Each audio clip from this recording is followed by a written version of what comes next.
Question number 70 तक हमारा हो चुका है। Question number 71। Question number 71। 71 के अंदर वारिसिन की लिस्ट में मदर है और 2 डॉटर्स हैं। केवल 2 ही।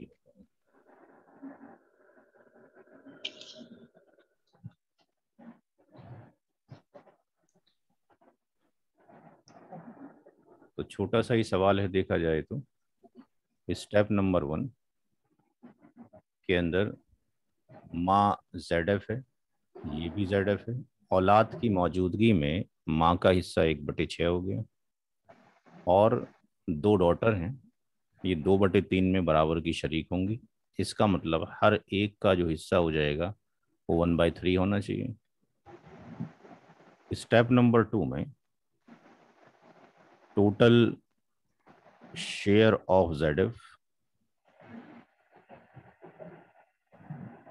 टोटल शेयर ऑफ ZF में मदर है plus D daughter and daughter 1/6, 1/3 और 1/3।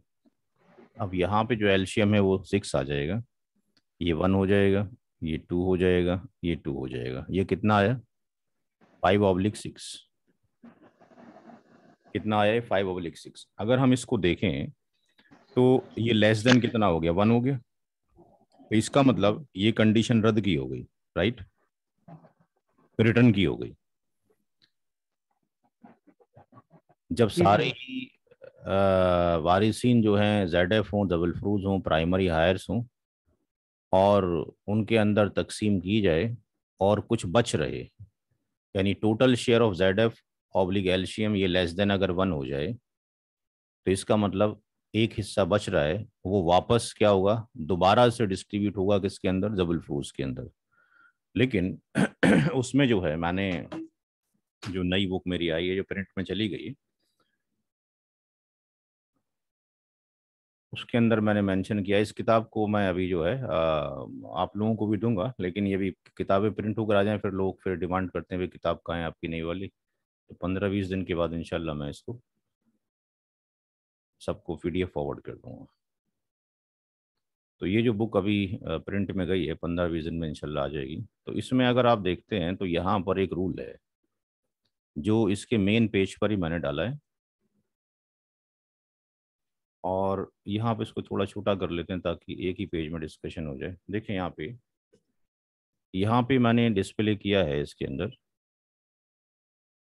कि टोटल जो भी आपके पास ये इनहेरिटेंस है इसको दिखा दिया गया है, और इसका जो डिस्ट्रीब्यूशन है रद्द के केस में, in case of the return के केस में, रद्द के केस में हस्बैंड वाइफ भी ZF है, और maternal brother, daughter, real sister, maternal sister, maternal grand mother, mother, grand daughter, paternal sister और ये पैटर्नल ग्रैंड मदर।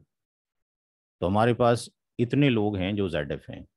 अगर इतने लोग मौजूद हों और इनको डिस्ट्रीब्यूट कर दिया जाए और अगर बच जाए यानी रेसिड्यू, तो वो रिटर्न होके इनको जाएगा, हस्बैंड और वाइफ को रिटर्न नहीं जाता। ये एक लॉ याद रखना है। इसी के ऊपर ये पूरी मुकम्मल कंप्लीट किताब है।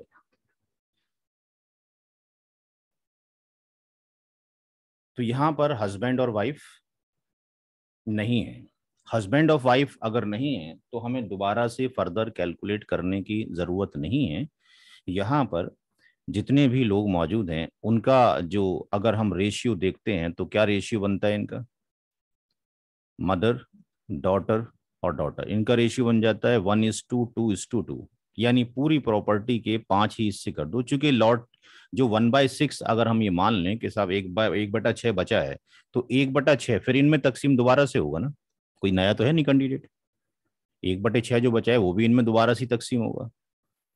तो दोबारा से तकसीम होगा, उसमें 1/6 जो बचा है, उस 1/6 का फिर 1/6 इसको जाएगा, 1/3 इसको जाएगा, 1/3 इसको जाएगा।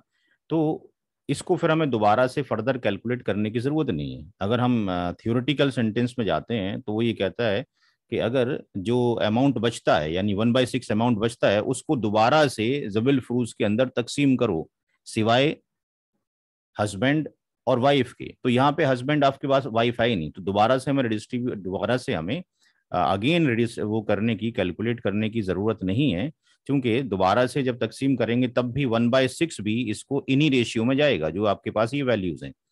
तो इसमें अगर हस्बैंड और वाइफ ना हो, इसके अलावा जितने भी ज़बल फरूद हैं अगर वो होते हैं और ये वैल्यू कम आती है 1 से, तो हमें दोबारा से डिस्ट्रीब्यूट करने की ज़रूरत नहीं है। कैलकुलेट करें, ये जो रेशियो मेंटेन हुए हैं, मदर का 1 हिस्सा, डॉटर का 2 हिस्सा, इस डॉटर का 2 हिस्सा, तो पूरी प्रॉपर्टी के 5 हिस्से कर दिए जाएं और इस रेशियो में उसको तकसीम कर दिया जाए। माँ को 1 दे दिया जाए, हर बेटी को 2-2 हिस्से दे दिए जाए। आ रही बात समझ? जी आ रही है।